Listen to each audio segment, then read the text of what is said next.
Assalamualaikum warahmatullahi wabarakatuh, sahabat sekalian yang dirahmati Allah. Alhamdulillah kita kembali bertemu dalam kesempatan yang mulia ini untuk bersama-sama merenungi ajaran agama kita yang indah.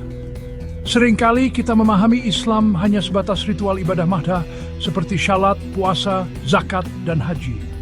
Namun sesungguhnya Islam adalah sebuah bangunan yang utuh, yang tidak hanya mengatur hubungan kita dengan Sang Pencipta, tetapi juga hubungan kita dengan sesama manusia dan bahkan dengan diri kita sendiri. Islam bukan sekadar ibadah, sahabat, tapi juga adab, akhlak, dan cara hidup yang paripurna. Rasulullah Shallallahu Alaihi Wasallam sebagai uswatun hasanah kita telah memberikan pedoman hidup yang begitu detail dan mulia, mencakup segala aspek kehidupan. Dari hal besar hingga perkara-perkara yang mungkin kita anggap sepele, semuanya memiliki tuntunan. Beliau tidak meninggalkan kita dalam kebingungan. Sebaliknya, beliau telah menerangi jalan kita dengan sunnahnya yang penuh berkah. Adab dan akhlak inilah yang menjadi cerminan sejati dari keimanan seseorang. Bagaimana kita berinteraksi, bagaimana kita menjaga lisan, bagaimana kita menghormati orang lain, semua itu adalah bagian tak terpisahkan dari ajaran Islam yang agung. Dalam video kali ini insya Allah kita akan mengupas beberapa larangan yang mungkin terdengar ringan atau sering terabaikan dalam kesibukan kita sehari-hari. Namun di balik larangan-larangan ini terkandung hikmah yang besar dan pelajaran berharga tentang bagaimana menjadi seorang muslim yang lebih baik. Kita akan mencoba memahami mengapa hal-hal ini dilarang dan bagaimana menghindarinya dapat meningkatkan kualitas iman dan takwa kita. Semoga Allah Subhanahu wa Ta'ala membukakan hati kita untuk menerima kebenaran dan memudahkan kita untuk mengamalkannya. Mari kita mulai perjalanan ilmu kita.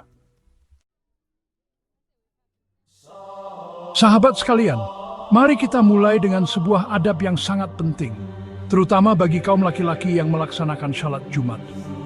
Adab ini berkaitan dengan sikap kita saat imam sedang menyampaikan khutbah. Rasulullah Shallallahu Alaihi Wasallam bersabda dalam sebuah hadits yang diriwayatkan oleh Imam Muslim, "Jika engkau berkata kepada temanmu, diamlah saat imam sedang berkhutbah pada hari Jumat, maka sungguh engkau telah sia-sia." Perhatikan betapa seriusnya peringatan ini.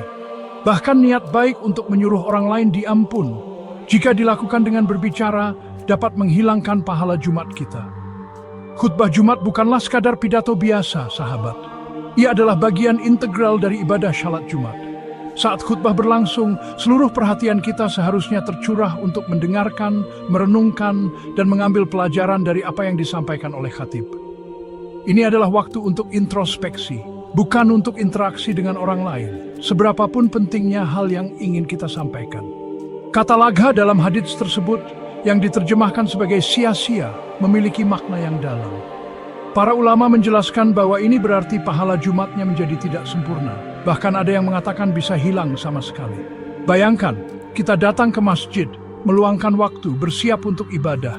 Namun karena satu ucapan kecil, semua itu bisa menjadi sia-sia di sisi Allah. Ini menunjukkan betapa sakralnya momen khutbah Jumat itu, dan betapa pentingnya kita menjaga lisan kita pada saat itu. Semoga Allah Subhanahu wa Ta'ala membantu kita untuk selalu menjaga adab ini dan meraih kesempurnaan pahala ibadah Jumat kita. Sahabat yang dimuliakan Allah Subhanahu wa Ta'ala, selanjutnya kita akan membahas sebuah larangan yang berkaitan dengan ibadah puasa, khususnya puasa sunnah. Hari Jumat adalah hari yang istimewa dalam Islam. Sayyidul Ayyam, penghulu hari. Banyak keutamaan dan keberkahan yang Allah Subhanahu wa Ta'ala limpahkan pada hari ini. Namun justru karena keistimewaannya ini, ada tuntunan khusus terkait pelaksanaan ibadah tertentu. Salah satunya adalah puasa. Rasulullah Shallallahu Alaihi Wasallam bersabda, "Janganlah seseorang di antara kalian berpuasa pada hari Jumat, kecuali jika ia juga berpuasa sehari sebelumnya atau sesudahnya." Hadits ini diriwayatkan oleh Imam Bukhari dan Muslim. Larangan ini, sahabat, bukan berarti kita tidak boleh berpuasa sama sekali di hari Jumat. Yang dilarang adalah mengkhususkan hari Jumat saja untuk berpuasa sunnah tanpa diiringi puasa pada hari Kamis sebelumnya atau hari Sabtu sesudahnya. Mengapa demikian? Para ulama menjelaskan beberapa hikmah di balik larangan ini. Salah satunya adalah agar hari Jumat yang merupakan hari raya pekanan bagi umat Islam tidak terbebani dengan ibadah puasa yang bisa jadi mengurangi semangat dan kegembiraan dalam merayakan hari tersebut. Semoga kita termasuk hamba-hamba yang senantiasa bersemangat dalam menjalankan sunnah-sunnah Nabi Shallallahu Alaihi Wasallam dengan ilmu dan pemahaman yang benar. Sahabat sekalian, sekarang kita beralih ke sebuah adab sosial yang sangat indah, yang mencerminkan betapa Islam memperhatikan detail dalam interaksi antar manusia. Larangan ini mungkin terdengar sangat sederhana, namun dampaknya besar dalam menjaga keharmonisan hubungan. Rasulullah Shallallahu Alaihi Wasallam bersabda, "Janganlah seseorang duduk di antara dua orang kecuali dengan izin dari keduanya." Hadits Abu Dawud dan Tirmidzi. Ini adalah sebuah pelajaran tentang menghargai privasi dan kenyamanan orang lain. Coba kita bayangkan sebuah skenario. Ada dua orang yang sedang duduk berbincang-bincang. Mungkin mereka sedang membicarakan sesuatu yang bersifat pribadi atau sekadar menikmati kebersamaan mereka. Lalu tiba-tiba datang orang ketiga dan langsung duduk di antara mereka tanpa meminta izin terlebih dahulu. Bagaimana perasaan kedua orang tersebut? Mungkin mereka akan merasa tidak nyaman, percakapan mereka terputus, atau bahkan merasa ruang pribadi mereka dilanggar. Larangan ini, sahabat, mengajarkan kita untuk memiliki kepekaan sosial. Sebelum kita melakukan sesuatu yang melibatkan orang lain, apalagi sampai masuk ke dalam ruang mereka, kita dianjurkan untuk meminta izin. Izin ini bukan sekadar formalitas, tetapi sebuah bentuk penghormatan. Dengan meminta izin, kita menunjukkan bahwa kita menghargai keberadaan mereka, menghargai percakapan mereka, dan tidak ingin mengganggu atau membuat mereka merasa tidak nyaman. Adab ini juga berlaku dalam konteks majelis ilmu atau pertemuan umum. Terkadang kita melihat ada celah di antara dua orang dan langsung saja kita mengisi tempat tersebut. Oleh karena itu, meminta izin sebelum duduk di antara dua orang adalah cerminan akhlak yang mulia. Semoga Allah Subhanahu wa Ta'ala senantiasa membimbing kita untuk menjadi pribadi-pribadi yang beradab dan disenangi dalam pergaulan. Sahabat yang dirahmati Allah, lisan adalah salah satu nikmat besar yang Allah berikan kepada kita. Dengan lisan kita bisa berzikir, membaca Al-Quran, menyampaikan ilmu, dan menyeru kepada kebaikan. Namun, lisan juga bisa menjadi sumber malapetaka jika tidak dijaga. Salah satu penyakit lisan yang harus kita hindari adalah suka melaknat orang lain. Nabi Muhammad SAW bersabda, "Seorang mukmin bukanlah orang yang suka mencela, bukan pula orang yang suka melaknat, bukan orang yang berkata keji, dan bukan pula orang yang berkata kotor." Dan beliau berkata hadits Hasan Gharib. Hadits senada juga diriwayatkan oleh Bukhari dalam Adabul Mufrad. Melaknat artinya mendoakan agar seseorang dijauhkan dari rahmat Allah. Ini adalah doa yang sangat buruk dan berbahaya. Seorang mukmin yang hatinya dipenuhi dengan iman dan kasih sayang tidak sepantasnya memiliki lisan yang ringan untuk melaknat, baik itu melaknat sesama manusia, hewan, atau bahkan benda mati sekalipun. Lidah seorang mukmin seharusnya basah karena zikir dan ucapan yang baik, bukan terkotori oleh kata-kata laknat dan celaan. Hadits tadi dengan jelas menyebutkan bahwa sifat suka mencela dan melaknat bukanlah karakter seorang mukmin sejati.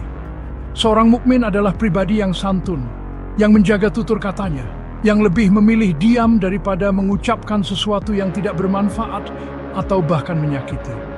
Jika kita mendapati diri kita mudah sekali mengucapkan kata-kata laknat, maka itu adalah pertanda bahwa ada sesuatu yang perlu diperbaiki dalam keimanan dan akhlak kita. Bahaya dari melaknat ini tidak main-main, sahabat. Jika laknat itu ditujukan kepada seseorang yang tidak pantas menerimanya, maka laknat itu bisa kembali kepada orang yang mengucapkannya. Rasulullah Shallallahu Alaihi Wasallam pernah bersabda bahwa ketika seseorang melaknat sesuatu, laknat itu akan naik ke langit, namun pintu-pintu langit tertutup baginya. Kemudian ia turun ke bumi, pintu-pintu bumi pun tertutup baginya. Lalu ia bergerak ke kanan dan ke kiri. Jika tidak menemukan sasaran yang berhak, ia akan kembali kepada orang yang dilaknat. Jika orang itu memang pantas dilaknat, maka laknat itu akan menimpanya. Jika tidak, laknat itu akan kembali kepada orang yang mengucapkannya.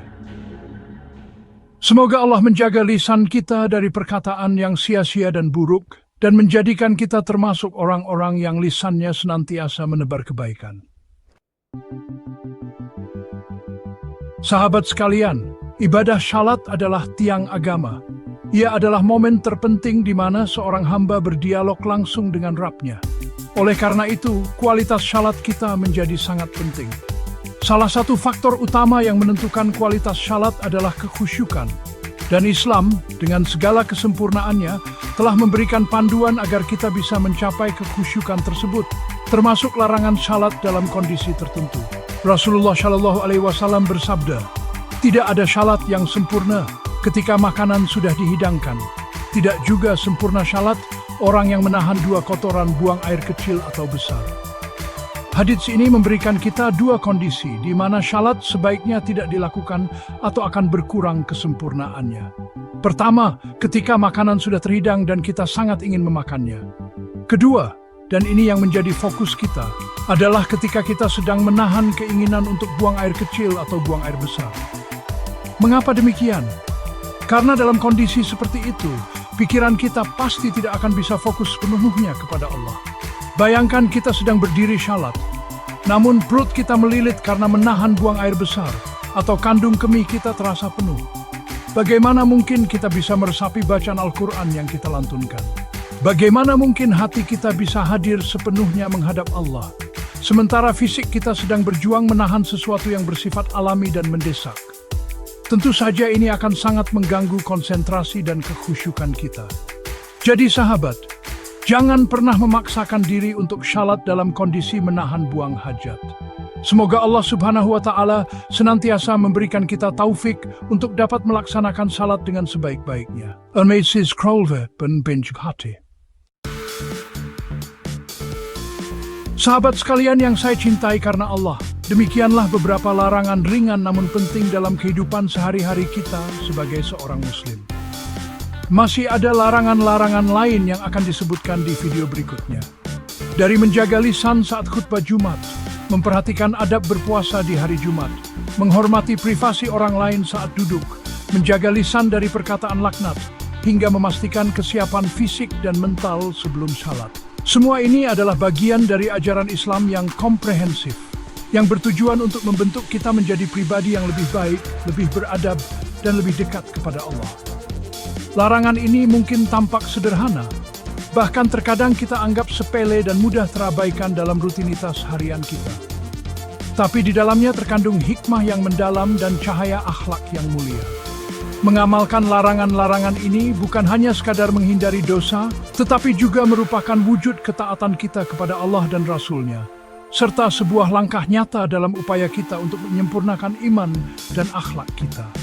Setiap kali kita berhasil menahan diri dari sesuatu yang dilarang, sesungguhnya kita sedang melatih jiwa kita untuk lebih disiplin dan lebih peka terhadap tuntunan syariat. Semoga kita semua mampu mengamalkan apa yang telah kita pelajari hari ini, dan semoga Allah senantiasa menjaga diri kita, keluarga kita, dan seluruh kaum muslimin dari segala sesuatu yang dilarangnya. Semoga Allah Subhanahu wa Ta'ala senantiasa melimpahkan rahmat, taufik, dan hidayahnya kepada kita semua, sehingga kita bisa istiqamah di atas jalan kebenaran hingga akhir hayat. Jangan lupa untuk subscribe ke channel Pakuban Belajar Islam ini. Nyalakan notifikasinya agar kita bisa terus belajar bersama, saling mengingatkan dalam kebaikan, dan berbagi ilmu yang bermanfaat, bersama-sama meraih ridha Allah Subhanahu wa Ta'ala. Wabillahi taufiq wal hidayah. Wassalamualaikum warahmatullahi wabarakatuh.